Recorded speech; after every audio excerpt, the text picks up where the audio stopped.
ನೀವು ಯಾರಾದ್ರೂ ಕಾಂಪಿಟೇಷನ್ ಮಾಡಬೇಕು ಅಂತ ಏನಾದ್ರು ಪ್ಲಾನ್ ಮಾಡ್ತಾ ಇದ್ರೆ ಈ ವಿಡಿಯೋ ಖಂಡಿತವಾಗ್ಲೂ ನಿಮಗೆ ತುಂಬಾ ಹೆಲ್ಪ್ ಆಗುತ್ತೆ. ಫಸ್ಟ್ ನಂದು ಡೆನಿಮ್ ಮತ್ತೆ ಮೆನ್ ಫಿಸಿಕ್ಸ್ ಎರಡು ನನ್ನ ಕಾಂಪಿಟೇಷನ್ ಮುಗಿಸ್ಕೊಂಡು ಟ್ರೋಫಿ ಕಲೆಕ್ಟ್ ಮಾಡ್ಕೊಂಡು ಡೈರೆಕ್ಟ್ ಆಗಿ ಕೆಳಗಡೆ ಬಂದೆ.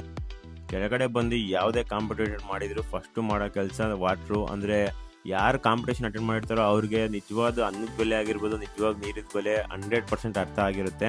ನೀವೇನಾರ ಕಾಂಪಿಟೇಷನ್ ಮಾಡ್ತಾ ಇದ್ದೀರಾ ಅಂದರೆ ಫಸ್ಟು ನೀವು ಯಾವ ಕೆಟಗರಿಲಿ ಆಡ್ತಾ ಇದ್ದೀರಾ ಅಂತ ಫಸ್ಟು ಕನ್ಫರ್ಮ್ ಮಾಡ್ಕೊಳ್ಳಿ. ಅಂದರೆ ಇದು ತುಂಬ ಬರುತ್ತೆ, ಮೆನ್ ಫಿಸಿಕ್ಸ್ ಆಗಿರ್ಬೋದು, ಕ್ಲಾಸಿಕ್ಸು, ಇಲ್ಲಾಂದರೆ ಬಾಡಿ ಬಿಲ್ಡಿಂಗು, ಇಲ್ಲ ಜೀನ್ಸ್, ಡೆನಿಮು ತುಂಬ ಬರುತ್ತೆ. ಬಟ್ ನೀವು ಯಾವ್ದು ಮಾಡ್ಕೊಂಡಿರ್ತೀರೋ ಅದು ಕನ್ಫರ್ಮ್ ಆಗಿ ಫಸ್ಟು ನೀವು ಫಿಕ್ಸ್ ಆಗಿ. ಇನ್ನೊಂದು ಈ 3 ಥಿಂಗ್ಸ್ ಏನು ಹೇಳ್ತೀನಿ ಅದು ನಿಮಗೆ ತುಂಬ ಹೆಲ್ಪ್ ಆಗುತ್ತೆ. ಅಂದರೆ ಫಸ್ಟು ಬಂದು ಮನಿ. ನಿಜವಾಗ್ಲೂ ಇದು ತುಂಬ ಎಕ್ಸ್ಪೆನ್ಸಿವ್ ಸ್ಪೋರ್ಟ್ಸ್ ಅಂತಲೇ ಹೇಳ್ಬೋದು. ಅಮೌಂಟ್ ಇಲ್ಲ ಅಂದರೆ ನಿಜವಾಗ್ಲೂ ಮಾಡೋಕ್ಕಾಗಲ್ಲ. ಬೇರೆ ಯಾವುದು ನಿಮಗೆ ಬೇಕಾಗುತ್ತೋ ಇಲ್ವೋ ಗೊತ್ತಿಲ್ಲ, ನೀವು ತಿನ್ನೋ ಫುಡ್ಗೆ, ನೀವು ಮಾಡೋ ಡಯಟ್ಗೆ ನಿಜವಾಗ್ಲೂ ಅಮೌಂಟ್ ಬೇಕು. ಸೆಕೆಂಡ್ ಬಂದು ನಿಮ್ಮ ಹಾರ್ಡ್ ವರ್ಕು. ನಿಮ್ಮದು 100% ಡೆಡಿಕೇಶನು ಹಾರ್ಡ್ ವರ್ಕ್ ಇಲ್ಲ ಅಂತಂದರೆ ನಿಜವಾಗ್ಲೂ ಮಾಡೋದಕ್ಕಾಗಲ್ಲ.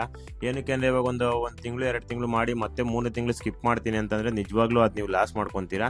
ನೆಕ್ಸ್ಟು ಬಂದು ಒಬ್ಬರು ಬೆಸ್ಟ್ ಕೋಚು. ಯಾವುದೇ ಆದರೂ ಅಷ್ಟೇ, ನೀವು ನಿಮ್ಗೆ ಎಷ್ಟೇ ಗೊತ್ತಿರೂ ಕೂಡ ಒಬ್ಬರು ಬೆಸ್ಟ್ ಕೋಚ್ ಅವಶ್ಯಕತೆ ತುಂಬ ಇರುತ್ತೆ. ಯಾಕೆ ಅಂದರೆ ನೀವು ವೀಕ್ ಆಗಿರೋ ಟೈಮಲ್ಲಿ ಅವರೇ ನಿಮಗೆ ಮೋಟಿವೇಶನ್ನು, ಎವ್ರಿ ಸೆಕೆಂಡ್ ಕೂಡ ಅವ್ರು ನಿಮ್ಮನ್ನ ಅಬ್ಸರ್ವ್ ಮಾಡ್ತಾ ಇರ್ತಾರೆ. ಆಗಲೇ ಮಾತ್ರ ನಿಮ್ದು 100% ರಿಸಲ್ಟು ನಿಜವಾಗ್ಲೂ ಕಾಣಿಸುತ್ತೆ. ಇಲ್ಲಿಗೆ ನಾನು ಕಾಂಪಿಟೇಷನ್ ಲಾಗ್ದು ಎಲ್ಲ ಕಂಪ್ಲೀಟ್ ಮಾಡ್ತಾ ಇದ್ದೀನಿ. Thank you, keep supporting.